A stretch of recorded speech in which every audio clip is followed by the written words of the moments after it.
St. Louis Build-A-Bear Workshop has just named its Huggable Heroes for 2011, and I am so thrilled to be able to share their stories with you.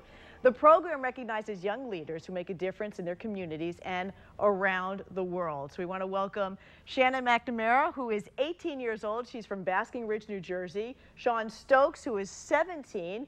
He is from River Falls, Wisconsin. But I want to begin with nationally acclaimed teacher and author Stacey Best, whose book Nobody Don't Love Nobody inspired the Hallmark Hall of Fame movie Beyond the Blackboard. It was an amazing, amazing movie, and it was about her first job teaching homeless children. And Stacey, first of all, thank you for being a part of us, a part of this broadcast. How are you connected with the Huggable Heroes program? Well, right after the movie, late at night, the founder of the Build-A-Bear Workshop contacted me, Maxine Clark, and she said, I really need you to be here to celebrate these incredible kids. And I jumped right on it. I said, oh, absolutely. And she and I are of the same vein, you know, desiring to serve. And you know, we have to give so much credit to Maxine, who recognizes the importance of the work that you've done, who had the wherewithal to figure out where you were and how to get in touch with you, and then to recognize these amazing kids. All right, Stacey, let's start with you, Shannon. Tell me about how you were named a Huggable Hero. Sure. Well, 4 years ago, back in 2008, I went to Africa for the first time with my family and saw this huge gender inequality gap and what they call the book famine in Africa, because some children have never held a book in their hands to call it their own. So I figured the best way to kind of solve both of these problems would to be by donating books and starting an after-school reading program for girls only. Because, you know, once girls are educated, they just bring so much to their communities and families and really help out. So at this point, we've been going to Tanzania every year. We just took our 4th trip about 3 days ago. We came back from it. We've donated about 33,000 books. We work in 4 libraries that we've provided electricity to, and now we're starting a scholarship program so that way the girls can stay in school, become educated, go to college, and then come back to help their communities and just kind of keep the cycle going. How have you done this and still been able to do your schoolwork and do everything else that you're supposed to do?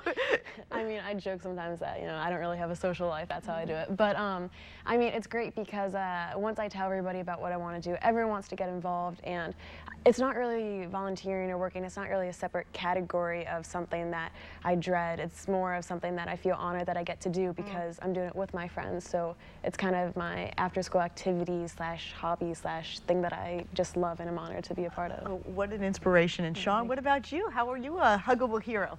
Well, about 3 years ago, I was in church, and we had a presenter there, and she was helping a family out with bringing food to the family. And she offered some food to the young boy in the family, and he said, thank you, but no thank you. It's not my turn to eat today. It's my sister's turn. And that story really touched me, and I was thinking on the way home, how can I make a difference? And I thought about doing food drives and can drives for the food shelves in town, but that's all that goes through there. They only get canned food items. So I know how to garden. I've gardened my whole life on our family's hobby farm.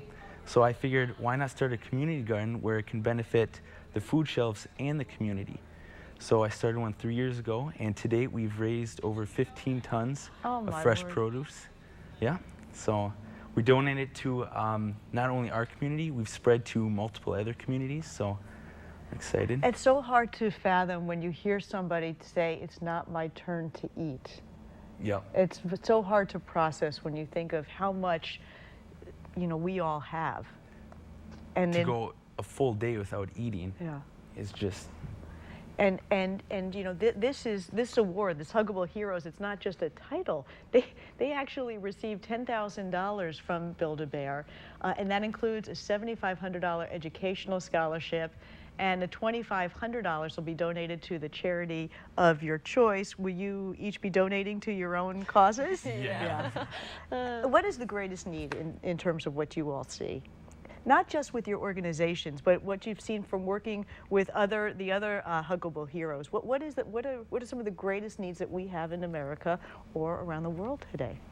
Well, I think I'm a little bit biased. I think that it's definitely gender education, just because in so many parts of the world, women are really treated like second-class citizens, and they're these wonderful kind of untapped resources that could be used, but they're not. They're just being kept at home, and you know, once you educate a girl, you educate a whole community. And I think I love that saying. Yeah, Always and have I just loved think that if we could educate everyone, and especially girls, then I mean, just the way that the world could look in 10 years could be drastically better. Stacey, when you hear such young people who are so inspiring, that are making such a difference, and sort of carrying the candle, because you've carried it for so long with teaching homeless children and all of your endeavors, how inspiring is that to you? I have to say that I'm absolutely amazed. I've spent a couple of days with them now, and I am just, as I watch them, I have wandered back into my own teenage years and thought, wow, I wasn't nearly that great. But you know what? They're inspiring kids, and they're showing a lot of people out there that you can make a difference. Yep. And that's really their #1 message, is that you don't have to have special skills. You don't have to be this remarkable individual. You can serve. And just have that drive, just have that determination. Thank you both. Thank you for everything that you're doing and restoring our faith in humanity and the future. Congratulations to you all. Thank you so much. Sean, Shannon, and Stacey, thank you all. We'll be right back.